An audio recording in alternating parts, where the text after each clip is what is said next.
MMOs in 2025. If I'm being generous, we get a couple of big releases each year, and usually these games are just rehashing the same old concepts time and time again with a new and fresh looking skin in order to trick you into playing them for a week before they sit in your Steam library to never be installed again. Usually. Or we have a really big release that gets millions of players and everyone's super hype and having a great time for a week. And then people realize the endgame is non-existent and the game wasn't fully bug tested and hype is temporary. That's kind of the depressing cycle that us MMO fans have been dealing with recently. There's been some decent releases, but nothing has really taken the genre by storm. Nothing has changed the game. So what do we have to look forward to? Well, today we're going to go through every single upcoming MMO that I can find, even if the only information we actually have about that game is a random rumor from a tweet from someone who might be working on a game that might come out in 5 years. Knowing the MMO genre and bearing in mind a realistic amount of pessimism, most of these games are probably years from any sort of actual release, or they may never release. Without further ado, here is every possible upcoming MMO that we know about. Starting off with Everquest 3. Now, rumors of a potential EQ3 have been circling the MMO space ever since the cancellation of Everquest Next. However, this rumor seems to have been confirmed in 2023 when Darkpaw Games, the part of Daybreak Games studio that works on Everquest, said that they have indeed been working on a new Everquest title. They aren't 100% sure if Everquest 3 will actually be the name that they choose for this new MMO, as EQ2 holds a bit of a shadow over the Everquest franchise. Next to nothing is known about Everquest 3 besides the fact that it is actively being worked on. With no release dates or further promotion, we can assume that this is still years away from an official release or even early access. Next up, we have Ghost. This is a potential new MMO that some of the old WoW heads have become increasingly fanatical about due to its lead developer, Greg Street, also known as Ghostcrawler. He was the lead system designer for World of Warcraft during its most popular years, and afterwards he spent 5 years with Riot Games as the lead game designer, even working on a potential Riot MMO, which we'll talk about later. Greg is definitely one of the most well-recognized names in the MMO developer industry, and people have high hopes for Ghost, which is being worked on by Greg's new studio, Fantastic Pixel Castle. Ghost sounds like it's going to be a player hub focused MMO that's still in the very early stages of development. Not too much is known about this game just yet, however the studio as well as Greg seem very open to keeping a constant stream of communication through the development process. And according to their website, they have certain advantages which will actually help bring Ghost to a playable state faster than other typical AAA titles. I don't really know what they mean by that, but either way, this is definitely one to keep your eye on. Moving on, we have Crosswind. This is a recent addition to Steam, and honestly, this is my first time hearing about it as well. Crosswind is a pirate-themed survival MMO that's set in the 1700s, being developed by Crosswind Crew out of Uzbekistan. We really haven't ever seen a truly successful pirate MMO over the years, even though it's been highly requested. Sea of Thieves didn't really have the greatest start, but it eventually became quite a successful game, and I'm sure Crosswind is taking some inspiration. Apparently, in their upcoming playtest, they're going to include 3 playable biomes, 3 ships, and a merchant ship, an early version of the Tortuga social hub, a mix of exploration, naval, and land-based combat, with 30 to 40 hours of PvE and PvP content, including trading, raiding, and gear progression. I guess one key aspect that was highlighted by the developers is the management of an NPC crew, not like Sea of Thieves where players only control their own character. However, it still remains to be seen how this game will develop and whether it can avoid the usual pitfalls of free-to-play titles. But next up, we have one that you've probably heard about at this point, though it seems like they've changed the name. Star Resonance, formerly known as Blue Protocol. About 7 months ago, we actually received some news from Bokura, a subsidiary of Tencent, that Blue Protocol was being discontinued in Japan and would no longer be released worldwide. A lot of people were actually fairly excited for this upcoming anime MMO, but apparently the game just had far too many issues, from highly priced cosmetics to mostly just an unrewarding and repetitive gameplay loop that felt uninspired. However, some people are saying that this remake is Blue Protocol's attempt at having a bit of a Final Fantasy XIV Realm Reborn moment. Apparently, Star Resonance features an open world with no loading screens anymore, a new movement system of running and gliding similar to Blade and Soul, a better action combat system with fast-paced attacks and combos, more classes and weapons, and a better and less cluttered user interface. So it all sounds pretty good to me and definitely something to look forward to. Apparently they're aiming to get this into the hands of some of the public by Q1 of 2026. And next up, another game you've probably heard about, especially if you watch my channel, CorePunk. I am still genuinely pretty excited for this game as I feel like it just has so much potential. CorePunk is a top-down MOBA-like MMO that's officially in early access. The team over at Artificial Core is working very hard to get out updates as fast as possible. This is a no hand-holding, non-forgiving MMO with a focus on crafting and an old-school style of questing that, if done properly, I think could be a great game moving forward. But right now, we're still sort of waiting to see what CorePunk does next, and I've covered it extensively on this channel, so I won't go into too much detail, but this is definitely a title you're going to want to watch out for. Next up, we have the Untitled Zenimax MMO. Zenimax, of course, are the developers behind Elder Scrolls Online, which is a fairly controversial MMO. People seem to either love it or hate it, but you can't deny the fact that it's an absolute mainstay in terms of mainstream MMOs. Apparently, this new MMO has been in development for years at this point, and due to a bit of a content slowdown in terms of ESO, this has led to some speculation that the studio might be slowly shifting over its staff and ramping up for an announcement. There is next to no information out about this MMO. The only things we have confirmed is that there's a team of over 200 working on it. And in 2022, during a podcast, the lead creative director said that it's been in the works for about 4.5 years, meaning that now in 2025, it's been about 7 years. Apparently, this game will be focused on a new IP. Whether that means a brand new IP or just an IP separate from Elder Scrolls, I'm not sure. But I would assume that we'll be hearing more about this game this year, considering some of the recent changes to ESO and just how long this game has already been in development. Speaking of Untitled MMOs, I did mention the Untitled Riot MMO earlier. This was originally being spearheaded by Greg Street or Ghostcrawler, and this is a title that's going to take place in the League of Legends universe. And despite early complications, just in February, we got a bit of hopeful news from Riot Games co-founder Mark Merrill, who mentioned that the MMO is still very much so in development. This is probably one of the most anticipated upcoming titles. I mean, Riot has quite the extensive resume, and so them jumping into the MMO ring is no joke. I understand them wanting to take their time and making sure that they get everything perfect. Due to them quote-unquote going dark last year, we can probably safely assume we're still at least a year or two from getting any sort of real announcements. And moving on, we have one that I'm actually genuinely really interested in. Monsters and Memories, being developed by a team of OG MMO fans and developers known as Niche Worlds Cult. This is going to be a spiritual successor to the original Everquest that actually has some of the original Everquest developers working on it. Basically, if you're sick of the modern MMO and all of the hand-holding and constant overarching directing of your character, this is going to be a callback to older and simpler times. Even in terms of the graphics having a more retro feel. Basically, the older graphics and the simpler but more difficult feel of the game in terms of questing and combat is all intentional. This will probably be your dad's favorite MMO, and I can't wait. While this game is definitely going to be riding the coattails of nostalgia, it'll be interesting to see how far they can reach and push while keeping this old school mindset. Set to release as early access sometime in early 2026, if you're a fan of older games, this is definitely one you're going to want to keep in mind. And moving on, we have another that I've talked about a little bit on this channel, mostly because I'm extremely excited about it, mainly due to the fact that it has one of the coolest trailers I've ever seen. Is my excitement reasonable? Does it make sense? Well, probably not, but Chrono Odyssey, a time-bending multi-platform MMO in development by Kakao Games and Npixel. This is a Korean-based MMO that we know very little about besides what we've seen in the awesome trailers. It looks like it has an action combat system, plenty of classes, and a large open world to explore, but what remains to really be seen, however, is the inevitable monetization system that's certain to come along with any Korean-made MMO. With that being said, I'm patiently waiting with slight optimism as this game is being set to release most likely this year in 2025. It sounds like they're aiming for Q4. Is it stupid to get hype from just trailers? Yes.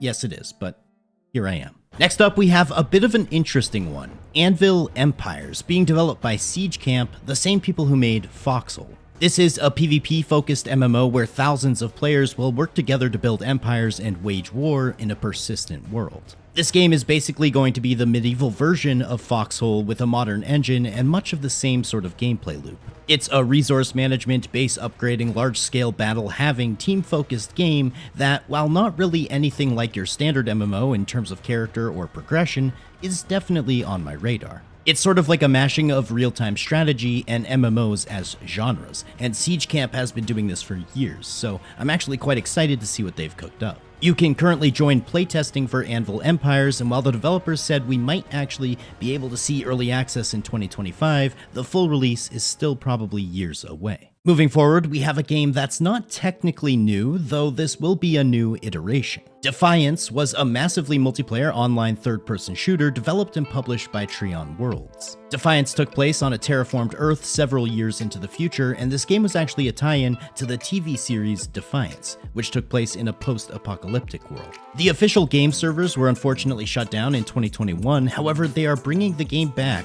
on April 17th, which, depending on the release date of this video, could actually be out right at this very moment. A company named Fox Games is licensing and retaining full developmental rights for Defiance, and they plan on moving forward with community involvement and removing friction points in order to bring the game back to high player engagement and financial stability. Now, next up is a very interesting one for me because I actually played this game in my Dead MMO series, which, if you are unaware, is a series of videos where I play MMOs that have little to no players. This is Ethyrial Echoes of Yore. Basically, what happened is the original developers somewhat gave up on the project, which is heavily RuneScape inspired. When I played the game, I was impressed with certain aspects and then seriously let down by others. For example, the user interface was clunky and the gameplay was janky, but the game and the graphical style looked really intriguing. Apparently, the rights to this game was actually purchased by a passionate player who is now leading the charge and trying to bring this game to life with a very hands-on development crew that's quite active online. Ethyrial is a passion project that's currently in open alpha, so there's still a ton of work left to do. However, this attempt at a more modern RuneScape with a class-based system definitely seems like it's on the right track. I have a feeling we'll be hearing lots more about this game in the years to come. So, moving forward, and this one is a big one with probably some of the highest expectations out of this entire list. For me personally, we have Guild Wars 3. ArenaNet has confirmed that while Guild Wars 2 expansion content is still the main focus of the company, they have also actively begun development on Guild Wars 3. We have very little to no information about this, however some are speculating that ArenaNet may be shifting to a new engine due to their increased hiring of developers experienced with Unreal Engine. Also, similar to ZeniMax and Elder Scrolls, many believe that Guild Wars 2 has slightly scaled down their content and release timing in order to focus on this new title. I mean, Guild Wars is an absolute powerhouse in the MMO genre, with both of their titles making complete waves despite them being functionally very different games. I'm really interested to see if Guild Wars 3 will follow the same sort of formula as a tab target hybrid MMO that is Guild Wars 2, or if they plan on changing things up entirely once again. Either way, we're probably years away from any sort of actual announcements, so for now, I remain cautiously optimistic. Alright, well, we can't have an upcoming MMO list without talking about the most infamous, perpetual upcoming MMO of all time. I'm not going to drag you guys into a complete tirade on Star Citizen, but just know that this is a purely crowdfunded MMO project that has been in the work for 13 years. And in that time, it's raised over $800 million. The developers, CIG, or Cloud Imperium Games, has promised that the finished Star Citizen will feature a full campaign, player bases, and an EVE-style, player-driven economy with various crafting systems, and so many other things, it's hard to actually list them all. All we can really do is keep waiting, though some people, lots of people actually, think that this is a perpetually unfinished game, that it's never going to see a release, and that it's raking in millions from whales and supporters, and that they should actually be held accountable at some point for having to finish the game. Especially considering the crowdfunding at this point is reaching close to $1 billion, surely that's enough money to finish a game, right? I'm not gonna lie, it's hard to stay optimistic about something that's been in the works for well over a decade at this point. But next up, we have quite an interesting one, City of Heroes.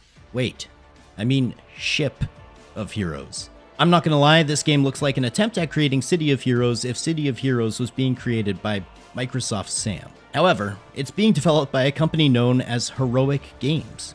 Very creative, Heroic Games creating a hero game. It's interesting because City of Heroes is actually flourishing right now, considering that it's only being run on private servers. And Ship of Heroes looks like an attempt at taking over the old City of Heroes fanbase. Unfortunately for Ship of Heroes, City of Heroes fans are quite dedicated, and I personally think it's going to take a lot more effort than what I'm seeing here to capitalize on the superhero MMO fanbase, or at least what remains of it. Even the Ship of Heroes website claims that this is a game like no other, which is just demonstrably false. This is a game exactly like another. But ultimately, these graphics seem pretty poor for 2025 standards, and it honestly just comes across as a low-effort copy of City of Heroes. If there's enough interest, I could definitely see myself making a video reviewing this game. However, for actually playing it in my leisure time, probably not going to happen. Now, moving on to a much more tangible sci-fi release, we have none other than Dune Awakening, which is being developed by Funcom, the creators of Conan Exiles. This game is set to release very soon, and just judging from a ton of the gameplay footage and trailers that have been released, I mean, it's looking pretty great. Just about a month away from launch at this point, I'll admit, at first I was quite skeptical and still maintain a healthy amount of skepticism, but seeing as we haven't really had a majorly successful sci-fi MMO in quite some time, I'm actually really excited to jump into this world. Now, some people are concerned about the open world survival elements to this game, and I can understand why. It seems like so many games recently are kind of blending that survival element into the other genres, and it's actually quite rare that a game really does this well. As MMO fans, we want a good MMO, not a good survival game that also functions as an MMO. So here's to hoping that they stay true to the MMO genre, focus on the systems, focus on the endgame, focus on what players of this genre want, and then when that is satisfied, look to other systems to bring about engagement. Either way, we'll know very soon just how Dune Awakening is shaping up to be, and for me personally, I'll be playing it either way. The set release date is currently May 20th, so barring any delays, we're almost exactly 1 month from the release date at the time of recording this video. Next, we have another Kickstarter MMO that's still technically set to release at some point in the future, though people seem less than optimistic at this point about Camelot Unchained. The original Kickstarter for this game was now 11 years ago at this point, being developed and published by Unchained Entertainment, and it's meant to be a spiritual successor to the Dark Age of Camelot MMO. However, just taking a quick look at the website, it shows that their last actual news post was from January of 2024, which was over a year ago at this point. Okay, wait, hold up. Editing dots is here. This is insane. Their last news post was from January 25th, 2024. I looked at this website yesterday, and there was not a new news post. And now today I see that just yesterday at 6:25 p.m., there's a news post. So apparently they're still working on the game, and apparently they've made a ton of progress since the last update. There's no dates or any time frame given, but apparently they are still working on Camelot Unchained. The timing on this is just insane. So upon further examination, I think we can probably safely say that we're not going to be seeing this game anytime soon, which is unfortunate because a spiritual successor to DAOC would probably do decently well. A lot of people are very nostalgic for that game and universe. Alright, moving on, we have Legendarium Online. This is a new hardcore MMO inspired by Ultima Online, and apparently it's going to be a full loot sandbox MMO with I haven't personally had the chance to jump in, though the majority of people are reporting relatively the same thing. They're all saying that this game has a ton of potential, however, it's currently plagued by a ton of jank. There's also been some allegations of the developers, Varik Technology, using AI-generated and store-bought assets. Not to mention there seems to be a healthy amount of pay-to-win, including things like XP boosts and cosmetics, some of which are even more costly than the box price of the game itself. The developers originally promised diverse professions, an insanely huge map, and dynamic combat, but the early access so far has pretty much let everyone down. Hopefully they can steer the ship in the right direction, because otherwise, in my opinion, we probably won't see too much more of the Quinfall in the future. And speaking of games that are currently in early access, we also have Pantheon Rise of the Fallen, another game that has been talked about a ton this year, and I really need to get around to trying myself. This is another MMO that's attempting to mix the modern with the classical, attempting to recreate that old school MMO feeling. I think a lot of games these days are recognizing that the modern MMO has lost some of the foundational basics that make the older MMOs so good, and they're trying to implement that themselves. Though, to be honest, it's pretty rare that they're actually executing this well. I would say that Pantheon is another one of these games that's really at the forefront of pushing the boundaries with this return to an old school style. Pantheon entered early access in 2024, and generally people seem pretty positive about the future. Sure, there are some issues such as dated graphics, slow and clunky feeling combat, and also there was a corrupt admin who was apparently spawning rare mobs on the live server to benefit his in-game guild, and there was a ton of further drama on Reddit and Discord that we don't really need to delve into, but either way, it's an old school MMO that's having a relatively decent early access.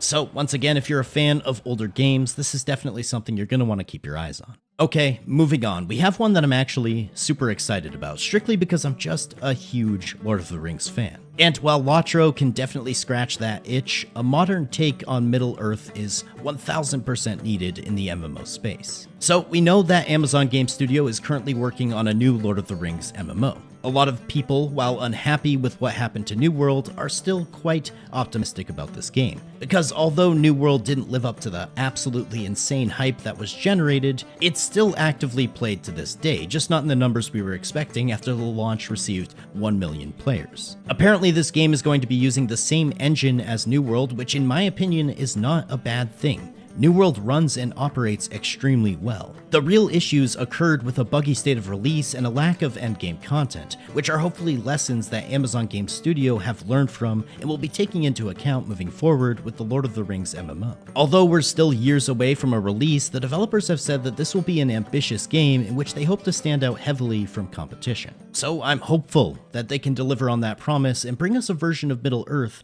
that we can immerse ourselves into and enjoy. Speaking of universes that totally deserve a modern MMO that actually stands out from the crowd, what about Warhammer? Well, there is a bit of a mystery Warhammer MMO that is currently in the works by Jack Emmert, a relatively well-known name in the free-to-play MMO genre from the 2000s. Jack worked on popular games like DC Universe, Neverwinter, Star Trek, and even City of Heroes. And now he has his own studio, Jackalyptic Games, that is reportedly working on a new Warhammer MMO.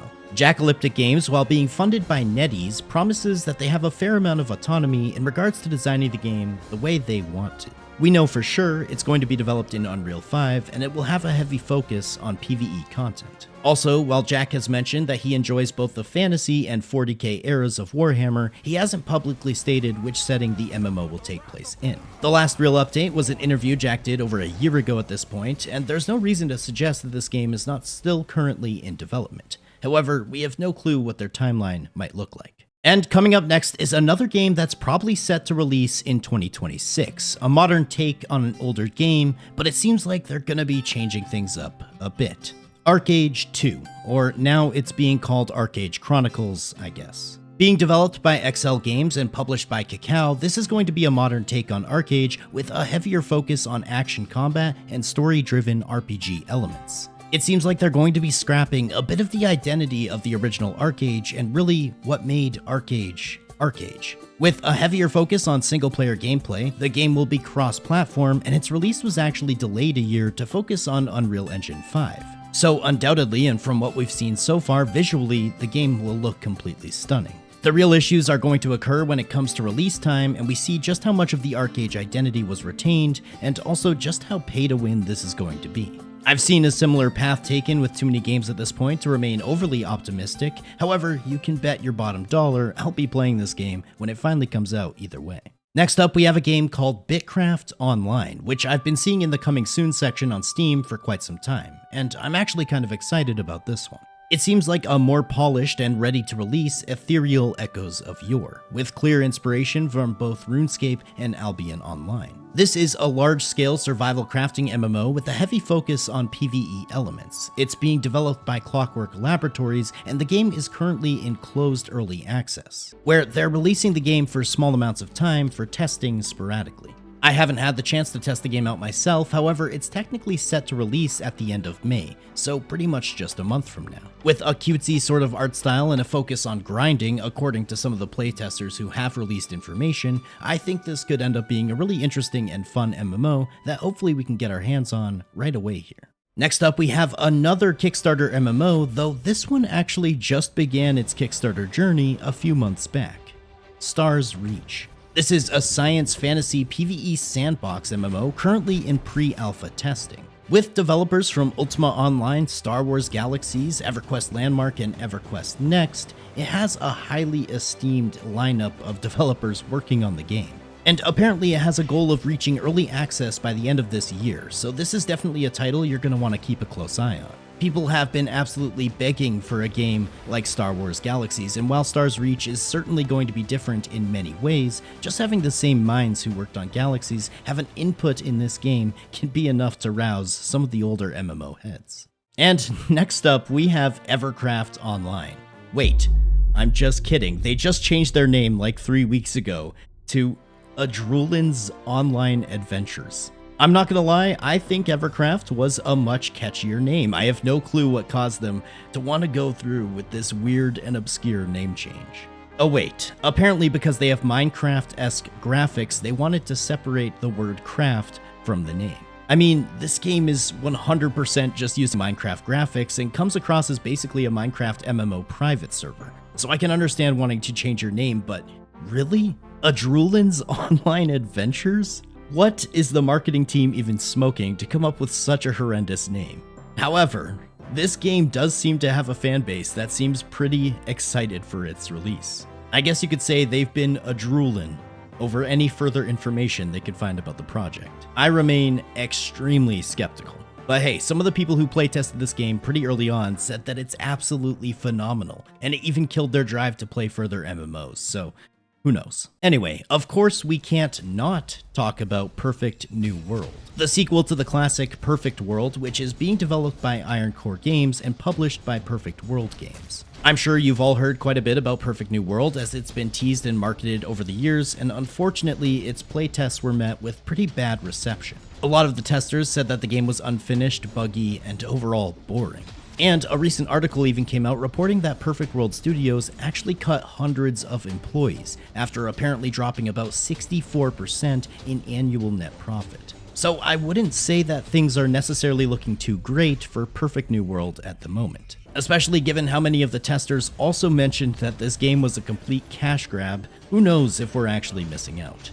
Either way, that's the latest news on Perfect New World. So coming down to the final few, we have Aion 2, a sequel to the classic Aion being developed and published by NCSoft, planning to release globally in the second half of this year. However, this is sort of a similar situation to Archeage, where it seems like they're dropping some of the identity from what made the original game the original game. Aion 2 will apparently have a much heavier focus on PvE, with apparently a pretty high-end action combat system. But the original Aion really rose to popularity due to its open-world PvP, which Aion 2 is apparently going to be releasing without. I'm gonna go out on a limb here and say that we can probably expect a highly enticing visual game that has plenty of PvE elements, which will be fun to play for a few weeks, until the rest of the game's systems catch up and they realize they're playing a game they've already played before many times. In this case, they've announced they will be following a similar business model as Throne and Liberty, which was also released by NCSoft, so I'm assuming Aion 2 will be fairly similar.